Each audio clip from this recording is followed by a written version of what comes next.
ఒక పక్క లోకేష్ టీడీపీ నేతలను తన ఇంటికి పిలిచి ఆత్మీయంగా భోజనం పెడుతుంటే, మరో పక్క చంద్రబాబు మాత్రం అదే నేతలకు గట్టిగా క్లాసులు పీకుతున్నారు. 2024 ఎన్నికల్లో పార్టీ తరఫున గెలిచిన 135 మంది శాసనసభ్యులలో దాదాపు 40 మంది నేతల పనితీరు అస్సలు బాగోలేదని అధిష్టానం అంచనా వేసింది. IVRS సర్వేలతో పాటు చంద్రబాబు, లోకేష్ అంతర్గతంగా చేయించిన సర్వేల్లో కూడా ఈ నేతలు ప్రజలకు దూరంగా ఉన్నారని తేలింది. అనేక సార్లు హెచ్చరించిన మార్పు రాకపోవడంతో ఇప్పుడు వారిని నేరుగా పిలిపించుకొని ముఖ్యమంత్రి చంద్రబాబు ముఖాముఖిగా హెచ్చరికలు జారీ చేస్తున్నారు. మరోవైపు లోకేష్ తనదైన శైలిలో నేతలను కలుపుకుపోతున్నారు. పార్లమెంటు నియోజకవర్గాల వారీగా నేతలను, వారి కుటుంబ సభ్యులను తన నివాసానికి ఆహ్వానిస్తున్నారు. లోకేష్ స్వయంగా తన కుటుంబంతో కలిసి వారితో భోజనం చేస్తూ ఆత్మీయ భేటీలు నిర్వహిస్తున్నారు. రాజకీయ అంశాలే కాకుండా నేతల కుటుంబ యోగక్షేమాలను అడిగి తెలుసుకుంటూ వారిలో నూతనోత్సాహాన్ని నింపుతున్నారు. అటు కార్యకర్తలకు, ఇటు నేతలకు తాను ఎప్పుడూ అండగా ఉంటాననే భరోసాను ఈ విందుల ద్వారా లోకేష్ కల్పిస్తున్నారు. ప్రస్తుతం అసెంబ్లీ సమావేశాలు జరుగుతుండటంతో నేతలంతా అమరావతిలోనే అందుబాటులో ఉన్నారు. దీన్ని అవకాశంగా తీసుకున్న చంద్రబాబు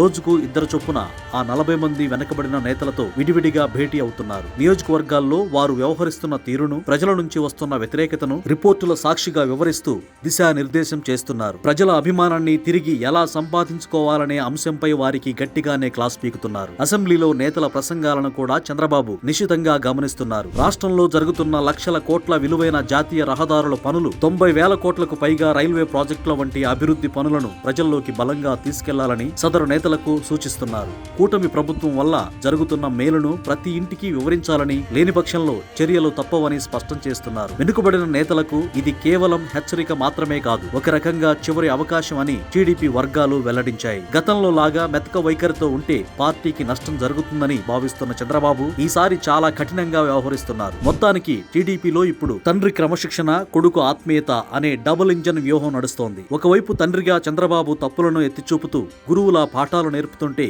మరోవైపు కొడుకుగా లోకేష్ స్నేహితుడిలా అందరినీ కలుపుకుపోతున్నారు. ఈ తండ్రి కొడుకుల వ్యూహం నేతల్లో ఏ మేరకు మార్పు తెస్తుందో చూడాలి.